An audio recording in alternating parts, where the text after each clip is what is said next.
Bismillahirrahmanirrahim. Alhamdulillahi wassalatu wassalamu ala Rasulillah Muhammad ibn Abdillah wa ala alihi wa ashabihi wa man tabi'ahum bi ihsanin ila yaumiddin wa ba'd. Santri-santri pesantren Islam Al-Irsyad yang saya cintai karena Allah.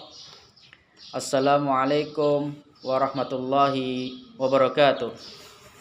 Baik, alhamdulillah kita dapat berkumpul di sini dalam pembahasan Muslim peduli lingkungan bagi kelas 2 mutawassithah. Baik, pada pertemuan perdana kali ini, pada semester gasal ini, kita akan membahas pada pertemuan pertama di halaman 3 dengan pembahasan yang kita akan membahasnya tidak mencabut tanaman. Judul yang menarik bagi kita semua. Kenapa kita dilarang mencabut tanaman? Kok bisa kita dilarang? Apa sebabnya? Baik, langsung saja kita ke pembahasan.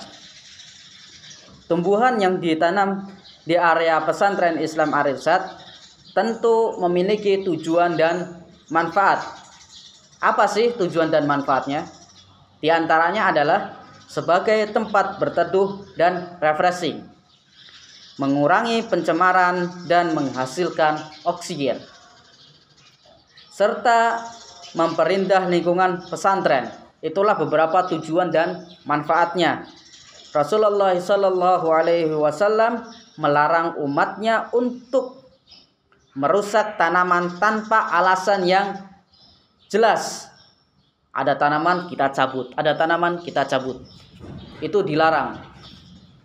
Sebagaimana Rasulullah SAW bersabda, "Man qata'a sidratan sawwaballahu ra'saha finnar." Apa sih artinya? Taib, barang siapa yang menebang sebatang sidrah, sejenis pohon obat, Allah akan menundukkan kepalanya di dalam neraka. Hadis riwayat Abu Dawud dan dinilai sahih oleh Al-Albani. Imam Abu Dawud ditanya tentang makna hadis ini. Abu Dawud berkata, hadis ini singkat artinya, barang siapa menebang pohon sidrah yang bisa dipakai berteduh musafir atau binatang di padang pasir tanpa alasan yang jelas atau secara aniaya, maka Allah akan menundukkan kepalanya di neraka.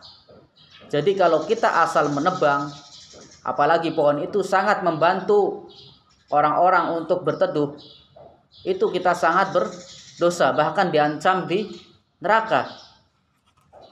Merawat tanaman di lingkungan pesantren adalah tanggung jawab kita bersama, bukan tugas sarpras atau perorangan atau asatidzah, melainkan tugas dan tanggung jawab kita bersama untuk menjaga tanaman-tanaman yang ada di pesantren. Kalau misalnya di daerah antum, yaitu berarti bersama-sama menjaga tanaman tersebut.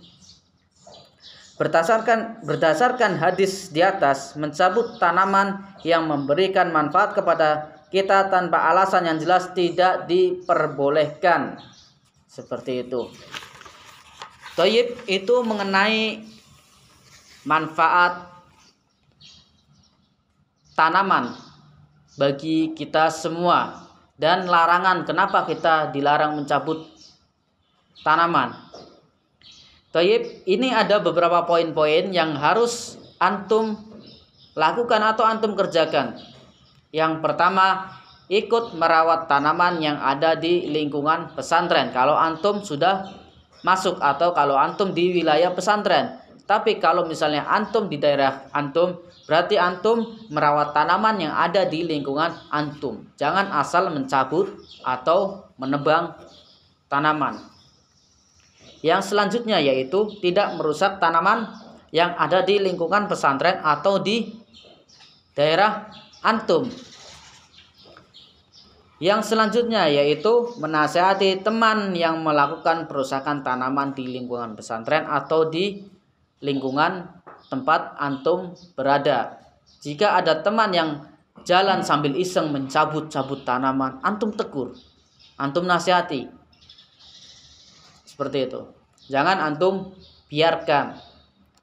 Poin yang selanjutnya, poin yang terakhir yang harus antum lakukan yaitu ikut serta dalam kegiatan kerja bakti, membersihkan lingkungan pesantren pada setiap pekannya atau di lingkungan antum sendiri. Syukur-syukur kalau misalnya setiap hari antum jalan, misalnya antum mendapatkan kotoran, antum pungutin, itu lebih baik seperti itu.